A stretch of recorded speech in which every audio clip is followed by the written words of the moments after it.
Hello दोस्तों, आप सभी का स्वागत है आज की वीडियो में। आज की वीडियो में बात करेंगे जो कि मैंने आपका पर्यावरण अध्ययन यानी कि ईवीएस स्टार्ट कर रखा था, जो कि आपके आने वाले सीटेट 2020 के लिए हम क्या कर रहे थे, ईवीएस के शॉर्ट नोट्स कर रहे थे। यानी कि जो मैंने आपको ईवीएस एनसीईआरटी बेस के अनुसार पढ़ाया था उसमें आपके जोन जोन से मेन पॉइंट हो सकते हैं जहाँ से आपके क्वेश्चन हमेशा पूछे जाते हैं, वो मैं आपकी एक शॉर्ट नोट्स लेके आया था, जिसमें मैंने आपको कल पहली क्लास ली थी। आज हमारी क्लास नंबर 2 यानी कि लेक्चर नंबर 2 है ये। ओके, अगर आपने प्रीवियस वाला लेक्चर नहीं देखा है तो उसका लेक्चर का लिंक मैं नीचे कमेंट बॉक्स में दे दूंगा, वहां जाकर आप उन वीडियोस को देख सकते हो। नहीं तो चैनल में अलग से प्लेलिस्ट बना रखी है और हमारे एप्लीकेशन पर भी ईवीएस शॉर्ट नोट्स करके एक पूरा का पूरा प्रोफाइल बना हुआ है, वहां जाकर आप उन वीडियोस को देख सकते हो। ओके, तो ये तो आपकी जो बेसिक जानकारी थी वो।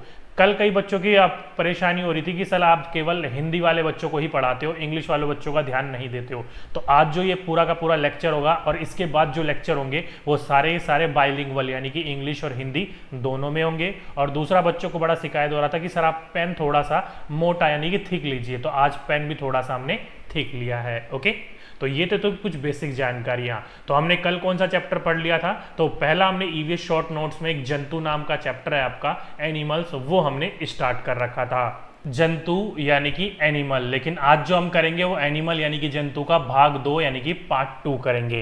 पहले वाले पार्ट में हम जंतुओं में जो कि पक्षियों के रिलेटेड आपकी क्या विशेषताएं होती हैं और वो अपना घोंसला किस प्रकार से बनाते हैं उनके बारे में बात कर रहे थे। आज हम बात करेंगे पशुओं के बारे में। ओके, तो नोटबुक निकालिए और आज की डेट डालिए, लिख लीजिए आज का अपना टॉपिक जंतु एनिमल्स भाग 2 पार्ट 2। ओके, तो आज जो आपका लेक्चर चलेगा वो बाइलिंगुअल चलेगा। काफ़ी बच्चों को परेशानी हो रही थी इंग्लिश वालों को, तो इंग्लिश वालों को भी आज कोई परेशानी नहीं होगी। आज के बाद जो भी लेक्चर होगा वो बाइलिंगुअल होगा। ओके, तो जैसे कि मैंने आपको कल लेक्चर में बताया था कि प्रारंभिक स्तर पर जीवों का जो वर्गीकरण किया गया था, क्लासिफिकेशन किया गया था, वो किसमें किया गया था, कीड़े, पक्षियों, रेंगने वाले एवं स्तनधारियों के रूप में किया गया था, जिनको सामूहिक रूप में इन्हें क्या कहा जाता था, जानवर कहते थे। ओके, तो ये तो आपको बेसिक चीजें हैं जो हमारे बचपन से आज तक हमें पढ़ाया गया है कि the earlier stage of classification of the living organisms in the form of insects, birds, reptiles and mammals collectively all called is animals. यानी कि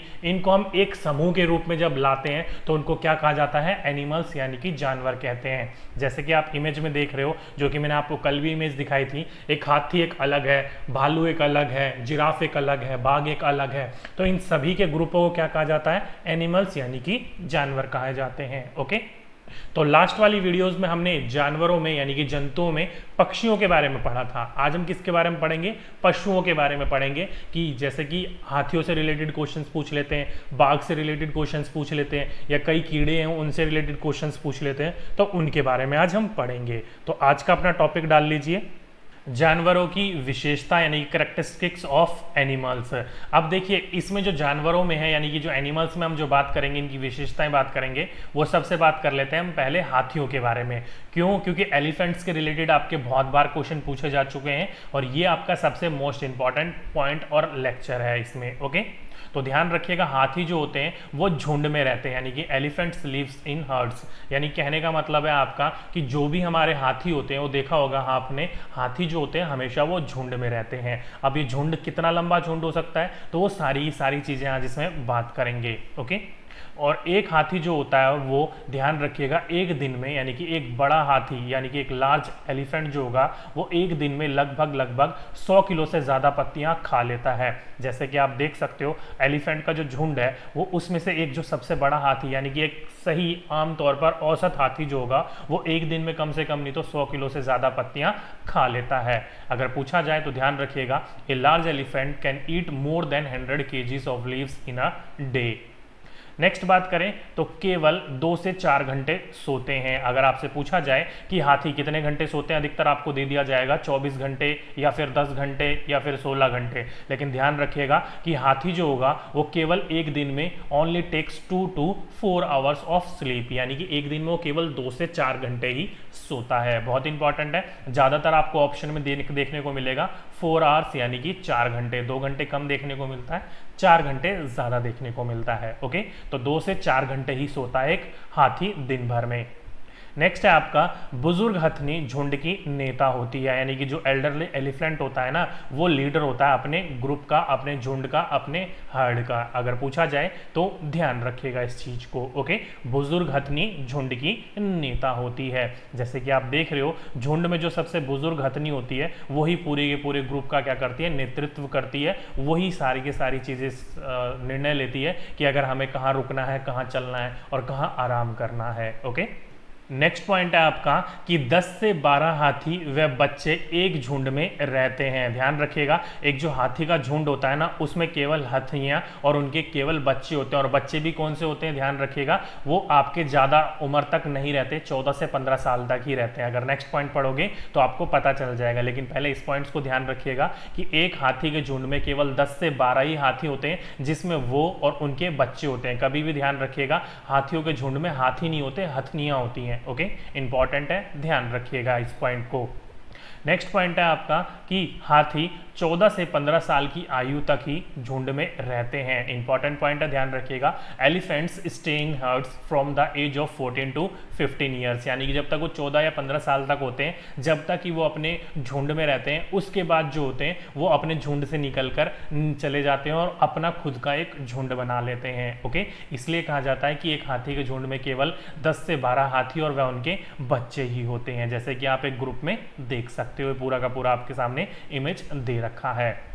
नेक्स्ट पॉइंट है, 3 महीने के हाथी के बच्चे का वजन 200 किलो। ध्यान रखिएगा, या तो आपको ये 200 किलो दे दिया जाएगा या 2 क्विंटल दे दिया जाएगा, कुछ भी दे तो ध्यान रखिएगा 2 क्विंटल भी 200 किलो के बराबर ही होता है। ओके, तो a baby of 3 months of age weight about 200 kgs, यानी कि एक 3 महीने का हाथी का जो बच्चा होता है उसका लगभग जो वजन होता है वो कितना होता है, वो 200 kgs यानी कि 200 किलो होता है।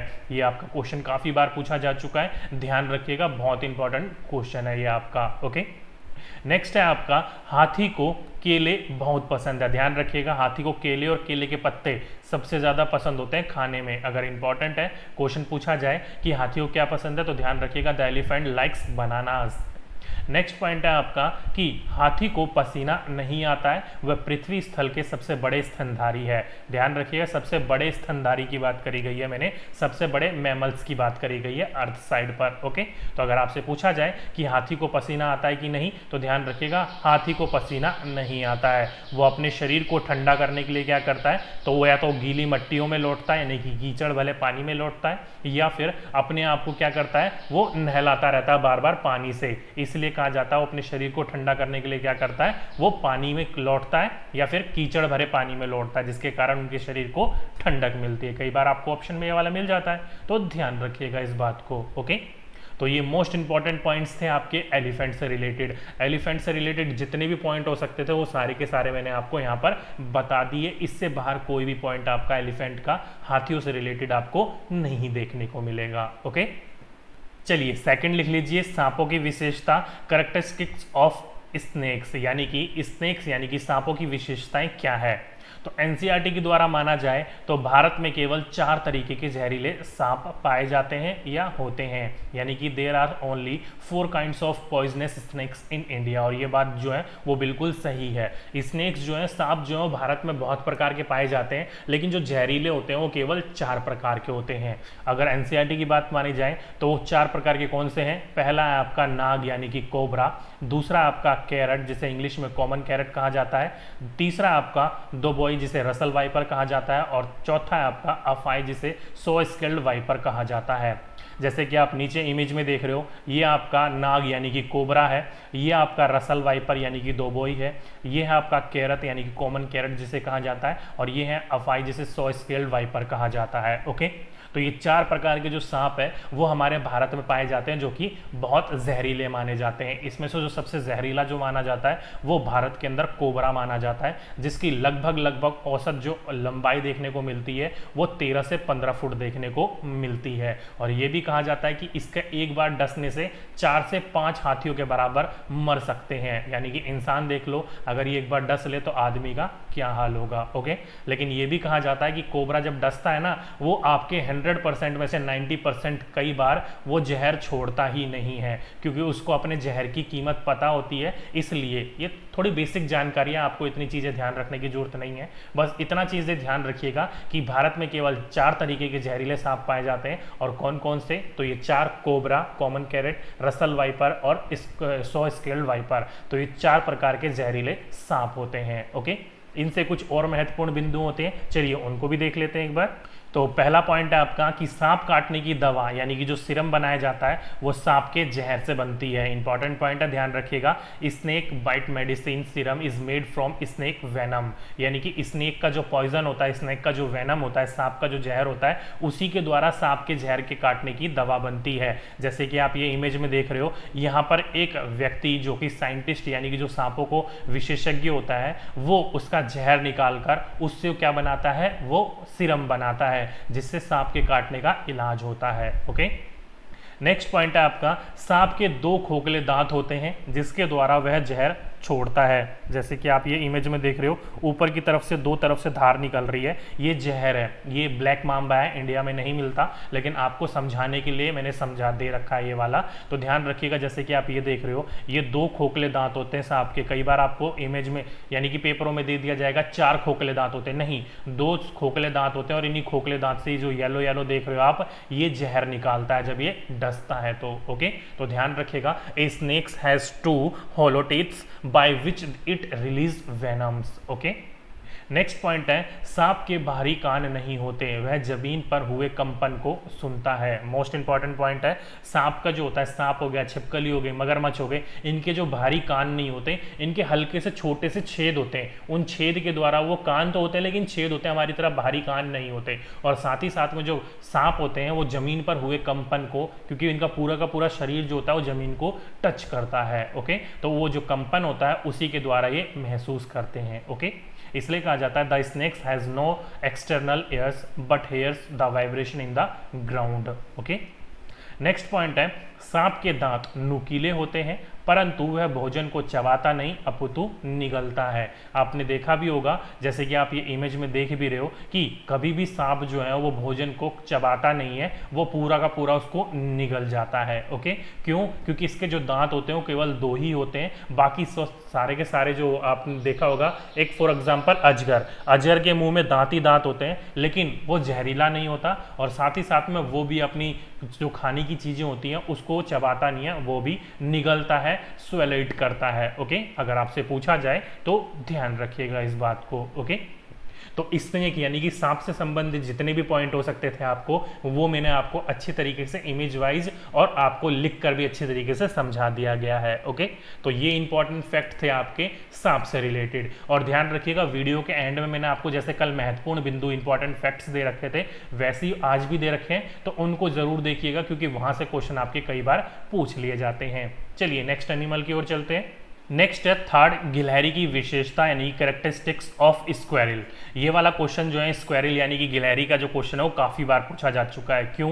क्योंकि ध्यान रखिए, गिलहरी के दांत जो होते हैं वो हमेशा बढ़ते रहते हैं, लेकिन घिसने तथा कुतरने से वह छोटे हो जाते हैं। ये वाला क्वेश्चन डायरेक्टली पूछा जा चुका है कि वह कौन सा जंतु है जिसके हमेशा दांत बढ़ते रहते हैं। तो ऑप्शन में आपको 2 ऑप्शन जरूर देखने को मिलेंगे, एक चूहा और एक गिलहरी। तो ध्यान रखिएगा, चूहे के दांत हमेशा बढ़ते नहीं रहते हैं, गिलहरी के दांत हमेशा बढ़ते रहते हैं। यानी कि the teeth of squirrel are always growing, यानी कि जो गिलहरी होती है उसके दांत जो होते हैं वो हमेशा बढ़ते रहते हैं, लेकिन वो किसी न किसी चीज को घिसती रहती है, कुतरती रहती है, जिसके कारण जो उसके दांत होते हैं वो छोटे हो जाते हैं। तो अगर आपसे क्वेश्चन पूछा जाए कि वह कौन सा जंतु है जिसके दांत हमेशा बढ़ते रहते हैं, ऑलवेज ग्रोइंग, तो ध्यान रखिएगा वो कौन है, स्क्वेरिल यानी कि गिलहरी है। बहुत इंपॉर्टेंट पॉइंट है, काफी बार पूछा जा चुका है। यहाँ पर कई बच्चों को कंफ्यूजन हो जाता है कि चूहा है कि गिलहरी है। क्यों? क्योंकि चूहे के दांत आगे वाले सबको पता होता है बड़े होते हैं, लेकिन किसी किसी को पता होता है गिलहरी के भी होते हैं ऐसे। ओके, तो ध्यान रखिएगा, गिलहरी एक ऐसी जंतु है जिसके दांत हमेशा बढ़ते रहते हैं। नेक्स्ट है आपका फोर्थ यानी कि स्लॉथ की विशेषताएं। अब ये स्लॉथ क्या है और स्लॉथ की क्या क्या कैरेक्टरिस्टिक्स हैं उनके बारे में बात कर लेते हैं। तो पहली बात ध्यान रखिएगा, पहला कि स्लॉथ भालू जैसा जानवर है, यानी कि लुक लाइक से स्लॉथ कैसा दिखता है आपको, ए स्लॉथ बियर लाइक एनिमल, यानी कि आप देख सकते हो ये जो है आपका स्लॉथ है। ओके, तो देखने में थोड़ा बहुत कैसा लग रहा है, ये भालू जैसा लग रहा है, लेकिन भालू से साइज में जो होता है वो बहुत छोटा होता है। ओके, बस आपको इतना ध्यान रखना है कि स्लॉथ जो है वो भालू जैसा दिखता है और यह दिन में 18 घंटे तक सोता है। इंपॉर्टेंट पॉइंट है, ध्यान रखिएगा। बहुत सुस्तीराम ये प्राणी है, ये जो है दिन भर में इट स्लीप्स फॉर 18 आवर्स, यानी कि 18 घंटे तक, 24 घंटों में 18 घंटों तक ये सोता ही रहता है। जैसे कि आप ये इमेज में देख रहे हो, ये हमेशा पेड़ के ऊपर ही रहता है, जमीन पर बहुत कम आता है। जब इसको जरूरत लगती है एक पेड़ से दूसरे पेड़ पर जाने के लिए, एक पेड़ की जब पत्तियां पूरी की पूरी खा लेता है ये, तब ये जमीन पर आता है दूसरे पेड़ पर जाने के लिए। ओके, लेकिन ये हमेशा जो है वो पेड़ पर रहता है, जमीन पर बहुत कम आता है। नेक्स्ट पॉइंट की बात करें तो यह 40 वर्ष तक जीता है। इंपॉर्टेंट बात है, ध्यान रखिएगा कि दिस इज लाइफ 40 ईयर्स, यानी कि इसकी जो जिंदगी है, लाइफ लाइन है, वो कितने साल की है, वो 40 साल की है। ओके, नेक्स्ट पॉइंट है आपका कि यह अपने पूरी जिंदगी में केवल 4 से 6 पेड़ों की पत्तियां ही खा पाता है। मतलब ये अपनी पूरी जिंदगी में जमीन पर केवल 4 से 6 बार ही आता है। क्यों? क्योंकि जिस पेड़ पर ये रहता है उस पेड़ की जब पत्तियां खत्म हो जाती है तब ये दूसरे पेड़ पर जाकर दूसरे पेड़ की पत्तियां खाता है। जैसे कि आप ये देख रहे हो, ये केवल पत्तियां, यानी कि जिस पेड़ पर रहता है उस पेड़ की पत्तियां खाता है, इसलिए इसे कहा जाता है it's consumes only 4 to 6 trees leaves through out it's life, यानी कि अपने पूरे जीवन चक्र में केवल 4 से 6 पेड़ों की पत्तियां ही खा पाता है। ओके, तो ये स्लॉथ से रिलेटेड कुछ इंपॉर्टेंट बिंदु थे, कुछ इंपॉर्टेंट पॉइंट थे जो कि आपके एग्जाम्स में पूछे जा चुके हैं या फिर आगे पूछे जाएं तो आपको ये सारे के सारे पॉइंट्स ध्यान होने चाहिए। चलिए नेक्स्ट की ओर चलते हैं। नेक्स्ट है आपका बाघ, यानी कि टाइगर की क्या क्या विशेषताएं होती हैं उनके बारे में पढ़ लेते हैं, क्योंकि यहाँ से भी कई बार क्वेश्चन पूछ लिए जाते हैं। तो पहला पॉइंट है कि बाघ अपने शिकार का सही पता हवा द्वारा मूंछों के कंपन से नाप लेता है। जैसे कि आप ये देख रहे हो एक टाइगर को, ये आराम से खड़ा होकर जो हवा में कंपन हो रहे होते हैं, यानी कि जो एयर में आपकी वाइब्रेशंस हो रही होती है, उनको महसूस करता है और अपने शिकार का सही पता लगाता है। ओके, नेक्स्ट पॉइंट है, इससे अंधेरे में रास्ता देखने में उसे मदद मिलती है। यानी कि जो भी आपका ध्यान रखिएगा, ये पूरा का पूरा जो नापना होता है, हवा में कंपन वगैरह होते हैं, ये सारी की सारी चीज़ें नापने में, इसको रात में देखने में क्या करती हैं, इसकी मदद करती है। और ध्यान रखिएगा, बाघ जो होता है वो रात में हमसे 6 गुना बेहतर देख सकता है, आगे मैं आपको बताऊंगा। और रात में बाघ को जो भी दिखाई देता है वो कैसा दिखाई देता है, ब्लैक एंड व्हाइट, यानी कि सफ़ेद और काले में दिखाई देता है। क्योंकि मैंने आपको लास्ट वाले टॉपिक में बताया था कि जो रात में जागने वाले जानवर होते हैं, रात में जो देख सकते हैं, वो हर चीज को कैसे देखते हैं, काले और सफेद में देखते हैं। इंपॉर्टेंट पॉइंट है, ध्यान रखिएगा। ओके, इसलिए कहा जाता है कि it's help them to find a way into the darkness. Next point है आपका, बाघ मूत्र की गंध से दूसरे बाघ को पहचान लेता है। आप सभी को पता होगा कि बाघ जो है वो अपने मूत्र की गंध से अपने एरिया को क्या करते हैं, डिफाइन करते हैं कि इतना एरिया मेरा है। ओके, तो जगह जगह पर वो स्प्रे करते रहते हैं अपने मूत्र का। अगर आपसे पूछा जाए तो ध्यान रखिएगा, वो अपने जो पूरा का पूरा एरिया होता है वो अपने यूरिन से स्मेल कर देते हैं कि हाँ, पता चल जाता है कि ये किसी और शेर का इलाका है। अगर कोई दूसरा शेर आता है, वो ऐसी हरकतें करता है, तो उससे वो पता चल जाता है कि उसके इलाके में कोई दूसरा टाइगर आया हुआ है। इसलिए कहा जाता है कि जो टाइगर होता है वो रिकॉग्नाइज कैसे करता है, स्मेल ऑफ यूरिन के द्वारा। ओके, नेक्स्ट पॉइंट है आपका कि बाघ का गुर्राना 3 किलोमीटर दूर तक सुना जा सकता है। यानी कि जो टाइगर रोर होता है वो कितने दूर से सुना जा सकता है, तो 3 किलोमीटर दूर से सुना जा सकता है। ओके, तो अगर आपसे क्वेश्चन पूछा जाए तो ध्यान रखिएगा, बहुत इंपॉर्टेंट पॉइंट है, डायरेक्टली क्वेश्चन एक बार पूछा जा चुका है कि टाइगर का गुर्राना या रोर करना वो कितनी दूर से सुनाई दे सकता है, तो 3 किलोमीटर दूर से भी सुनाई दे सकता है।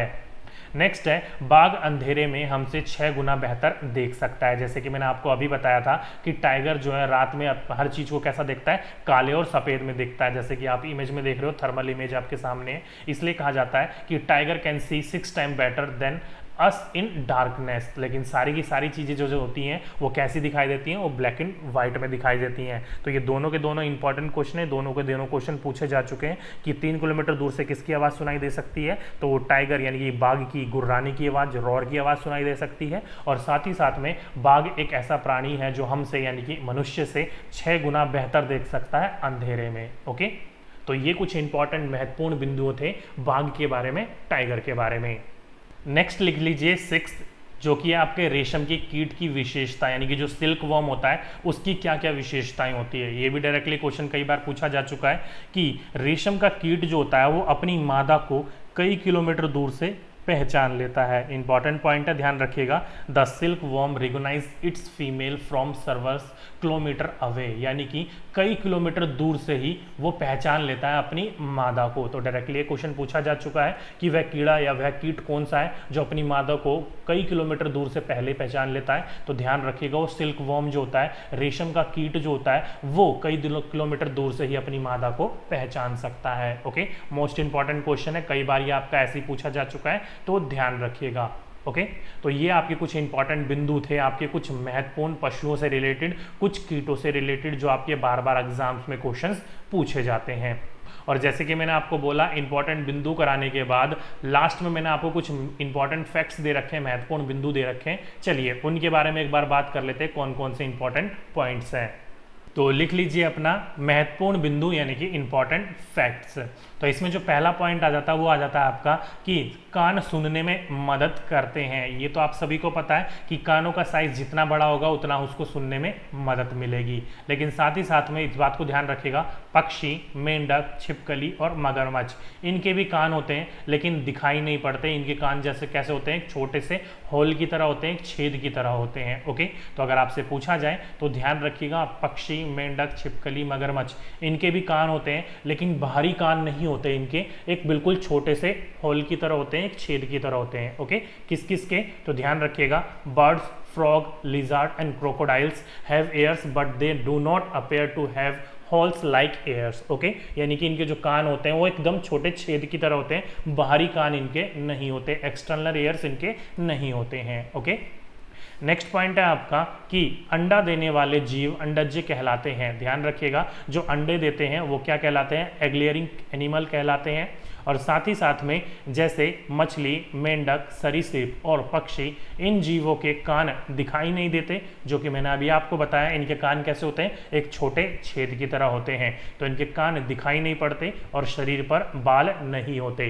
तो यहाँ से आपका एक मेन फैक्ट निकल के आया कि वह कौन से पशु, पक्षी या जीव होते हैं जिनके शरीर पर बाल नहीं होते, या फिर कौन बच्चे देते हैं या कौन अंडे देते हैं। तो ध्यान रखिएगा, इसमें आपको ये पॉइंट ध्यान रखना है कि जिसके शरीर पर बाल नहीं होते और बाहरी कान नहीं होते, इंपॉर्टेंट पॉइंट है, जिनके शरीर पर बाल नहीं होते और बाहरी कान नहीं होते, वो क्या देते हैं, तो अंडे देते हैं। ओके, नेक्स्ट पॉइंट पढ़ोगे तो बच्चे देने वाले जीव जलयुज्य कहलाते हैं, जो जैसे कि स्तनधारी, इनके कान भी दिखाई पड़ते हैं और शरीर पर बाल भी होते हैं। तो यहाँ से मेन पॉइंट निकल के आया कि जिनके शरीर पर बाल होते हैं और जिनके कान जो होते हैं वो बाहर की तरफ निकले होते हैं, एक्सटर्नल ईयर्स होते हैं, वो क्या देते हैं, बच्चे देते हैं। दो इंपॉर्टेंट फैक्ट निकल के आए, काफ़ी बार क्वेश्चन आपका एग्जाम में पूछा जा चुका है। तो ध्यान रखिएगा, जिनके शरीर पर बाल और बाहरी कान निकले होते हैं, जैसे कि मनुष्य, भैंस, गाय, हाथी, इन सभी के शरीर पर बाल होते हैं और बाहरी कान निकले होते हैं, ये सारे के सारे क्या देते हैं, बच्चे देते हैं। और जिनके शरीर पर बाल नहीं होते और बाहरी कान नहीं होते, जैसे कि मछली, मेंढक, सरीसृप, पक्षी, इनके जो होते हैं वो छेद जैसे कान होते हैं और शरीर पर इनके बाल नहीं होते, तो ये क्या देते हैं, अंडे देते हैं। ओके, इंपॉर्टेंट पॉइंट है, बस आपको एक चीज़ ध्यान रखनी है, दूसरे अपने आप ध्यान हो जाएगी। ओके, नेक्स्ट पॉइंट है आपका कि गाय के आगे के दांत छोटे, पीछे के बड़े व चपटे होते हैं। वो ऐसा क्यों होता है, तो उसको चबाने में मदद मिल सके इसलिए ऐसा होता है। तो पूछा जाए तो the front teeth of cow are smaller, back teeth are larger and flat. Okay, important point है, ध्यान रखिएगा, आगे के दांत छोटे होते हैं, पीछे के बड़े व चपटे होते हैं। नेक्स्ट पॉइंट आपका, बिल्ली के दांत नुकीले मांस फाड़ने हेतु प्रयोग में आते हैं। क्वेश्चन अब तक ये पूछा तो गया नहीं है कि आपकी बिल्ली के यानी कि कैट के जो टीथ्स होते हैं वो किस लिए होते हैं, तो ध्यान रखिएगा, वो नुकीले मांस को, या आपके जो नाखून होते हैं, दांत होते हैं, वो नुकीले होते हैं और वो मांस फाड़ने हेतु काम में आते हैं। और बिल्ली से रिलेटेड जितनी भी प्रजाति है, चाहे वो तेंदुआ हो, बाघ हो, आपका शेर हो, सभी के ऐसे ही दांत होते हैं। ओके, चबाने हेतु नहीं, फाड़ने हेतु इनके प्रयोग में आते हैं दांत। नेक्स्ट है आपका कंगारू चूहा यानी कि कंगारू रेट जो होता है वो कभी भी पानी नहीं पीता है। इंपॉर्टेंट पॉइंट है, ध्यान रखिएगा।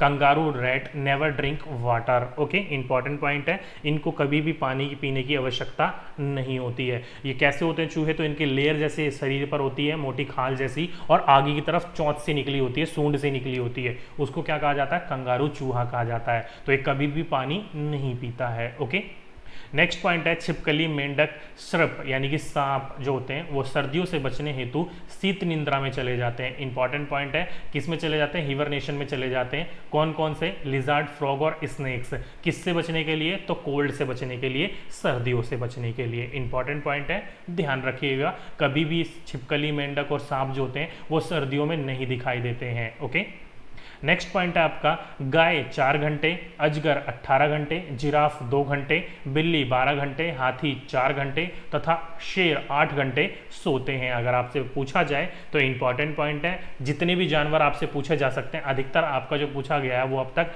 हाथी का पूछा गया है। बाकी उससे रिलेटेड जितने भी जीव हो सकते हैं अगर उनसे पूछा जाए तो आपको एक जगह मैंने आपको सारी चीज़ें बता दी है कि काउ स्लीप्स फॉर 4 आवर्स, पाइथन यानी कि अजगर जो सोता है वो 18 घंटे, जिराफ जो सोता है वो 2 घंटे सोता है, बिल्ली, ये कहाँ से आ गया, चलिए, बिल्ली यानी कि कैट जो होती है वो 12 घंटे सोती है, एलिफेंट यानी कि हाथी जो होता है वो 4 घंटे सोता है, और शेर यानी कि लॉयन जो होता है वो 8 घंटे सोता है। ओके, तो अगर आपसे क्वेश्चन पूछा जाए तो इन पॉइंटों को ध्यान रखिएगा। नेक्स्ट पॉइंट है आपका कि सांपों को नचाने वालों को कालबेरियाल कहते हैं। आपने देखा होगा कि रोड वगैरह पे वो अपने पिटारे के अंदर सांप लेकर घूमते हैं, तो स्नेक चैम्बर्स जो होते हैं उनको क्या कहा जाता है? कालबेरिया कहा जाता है। ओके, तो अगर आपसे क्वेश्चन पूछा जाए कि उनकी, यहाँ पर ध्यान रखिए किस चीज़ से रिलेट कर रखा है, उनकी जातियों से रिलेटेड कर रखा है। ओके, तो सांप को नचाने वाले लोगों को क्या कहा जाता है? कालबेरियाल कहा जाता है। ओके, नेक्स्ट पॉइंट है आपका कालबेरियाल लोग जो होते हैं वो सांप के डंक के निशान से ही जान जाते थे कि किस सांप ने काटा है। उनको इतना एक्सपीरियंस होता था, इतना उनको अनुभव होता था कि वो पहले यानी कि जो सांप काटता था उस सांप के निशान से, काटने वाले निशान से बता सकते थे किस किस सांप ने काटा है। जैसे कि इंग्लिश में लिख रखा है मैंने आपका कि Kalbelias can identify the types of snakes on the basis of their marks made by doing the sting, यानी कि जब वो काटता है तो काटने के द्वारा उसके 2 दांत के निशान छूट जाते हैं, तो उन डंक के निशानों को देखकर बता सकता है कालबेरियल लोग कि किस सांप के द्वारा ये काटा गया है। ओके, और नेक्स्ट मोस्ट इंपॉर्टेंट पॉइंट है, जो कालबेरियल लोग जो होते हैं वो अपनी बेटियों की शादी में सांप को एक तोहफे के रूप में देते हैं। इंपॉर्टेंट पॉइंट है, ध्यान रखिएगा। जैसे कि गिफ्ट वगैरह दिए जाते हैं शादी वगैरह में, तो कालबेरियल जो लोग होते हैं वो अपनी बेटी की शादी में अपने दामाद को क्या देते हैं या अपनी बेटी को क्या देते हैं? तो तोहफे के रूप में सांप देते हैं। ओके, इंपॉर्टेंट पॉइंट है, ध्यान रखिएगा कि Kalbelias donate snakes in the marriage of their daughters. Important point है, काफ़ी बार पूछा जा चुका है, तो ध्यान रखिएगा। ये आपका सिंगल पॉइंट में नहीं पूछा जाएगा, ये आपके 3-4 चीज़ें पूछ ले जाएंगी और आपसे पूछा जाएगा कि कालबेरियाल लोगों की विशेषता यानी कि कैरेक्टरिस्टिक्स क्या है वो आपको बताने हैं। ओके, तो ये कुछ महत्वपूर्ण बिंदु थे आपके जीव जंतु में, जो भी आपके क्वेश्चंस हो सकते थे, पक्षियों से रिलेटेड और पशुओं से रिलेटेड, दोनों मैंने आपको करवा दिया है। ये पूरा का पूरा शॉर्ट नोट्स का चैप्टर खत्म हो गया है। अब धीरे धीरे आपको सारी चीज़ों के शॉर्ट नोट्स मिलेंगे और बीच बीच में मैं आपको प्रैक्टिस करने के लिए, आप अपनी चीज़ों को, जानकारी आपकी कितनी मजबूत हुई है उसको नापने के लिए बीच बीच में मैं आपको क्वेश्चन देता रहूँगा, तो उन क्वेश्चनों को भी ज़रूर सॉल्व करते रहिएगा ताकि आपको पता चल सके कि आपकी तैयारी कैसे चल रही है। ओके, तो ये था दोस्तों आज का हमारा पूरा का पूरा सेकंड लेक्चर ईवीएस के शॉर्ट नोट्स का। अब मुझे बताइएगा, अब तो किसी बच्चों को कोई दिक्कत नहीं होगी। पेन भी मैंने थोड़ा मोटा यानी कि थिक ले लिया है। हिंदी वाले परेशान नहीं थे, इंग्लिश वाले परेशान थे, तो मैंने अब इंग्लिश में भी कन्वर्ट करवा दिया है। ओके, तो अब किसी भी बच्चों को कोई डाउट नहीं होना चाहिए, किसी बच्चों को कोई परेशानी नहीं होनी चाहिए। ओके, तो ये था आज का हमारा सेकंड शॉर्ट नोट्स ईवीएस का, हमारा पशुओं से रिलेटेड इंपॉर्टेंट फैक्ट्स के बारे में। और दोस्तों जैसे कि मैं बोलता हूँ कि इन चीज़ों को बनाने में काफ़ी समय लगता है। ये पूरा का पूरा पीडीएफ जो है रात भर बैठ के बनाया गया है, पूरा का पूरा जो स्लाइड्स हैं। तो अगर आपको वीडियो थोड़ी सी भी अच्छी लगती हो तो लाइक ज़रूर कीजिएगा और साथ ही साथ में अपने दोस्तों के साथ ज़रूर शेयर कीजिएगा, ताकि हमें भी मोटिवेशन मिलता रहे और आपको इसी प्रकार की और अच्छी से अच्छी वीडियो हम देते रहें। ओके, और साथ ही साथ में ये पूरा का पूरा आपको फीडबैक मिलता रहे, उसके लिए आपको जल्दी इंपॉर्टेंट क्वेश्चंस करवा दिए जाएंगे कि किस प्रकार से आपके इससे क्वेश्चंस बनते हैं। ओके, तो ये था दोस्तों आज का अपना शॉर्ट नोट्स का सेकंड वीडियो। और अब उसके साथ साथ में अगर आपने अब तक हमारे टेलीग्राम ग्रुप को या हमारी एप्लीकेशन को डाउनलोड नहीं कर रखा तो जल्दी से डाउनलोड कर लीजिए। क्यों? क्योंकि टेलीग्राम ग्रुप से ही आपको ज़्यादातर नोटिफिकेशन मिलता है और न्यू अपडेट्स मिलते हैं, और एप्लीकेशन पर आपको रोज़ एक नया टेस्ट सीरीज देखने को मिलता है, चाहे वो सीडीपी का हो, पेडागोजी का हो या फिर किसी और सब्जेक्ट का हो। वहाँ पर आपको रोज़ एक टेस्ट सीरीज अपलोड किए जाते हैं ताकि आप अपना टाइम मैनेज कर सको और आप ये देख सको कि आपकी आपकी तैयारी कितनी चली है और कितना आप अभी तक सीख पाए हो। ओके, तो उन दोनों का लिंक मैंने आपको नीचे डिस्क्रिप्शन में दे रखा है और कमेंट बॉक्स में पहला कमेंट देखने को मिल जाएगा। तो जल्दी से जाकर हमारे टेलीग्राम ग्रुप से भी जुड़ जाइए और हमारी एप्लीकेशन भी डाउनलोड कर लीजिए। अगर आपको कोई पीडीएफ चाहिए होगा तो हमारे एप्लीकेशन पर आपको मिल जाएगा। ओके, तो ये थी दोस्तों आज की हमारी एक छोटी सी वीडियो। और अब तक किसी दोस्त ने, किसी भाई ने अब तक हमारा चैनल सब्सक्राइब नहीं कर रखा तो जल्दी से सब्सक्राइब कर लीजिए, और उसके साथ में जो बेल आइकन होगा ना उसको भी दबा दीजिएगा ताकि आपके आने वाली वीडियोस का नोटिफिकेशन आपको मिलती रहे। ओके, तो दोस्तों आज की वीडियो में बस इतना ही। आपसे फिर मुलाकात होगी नेक्स्ट वीडियो में। जब तक के लिए जय हिंद, जय भारत।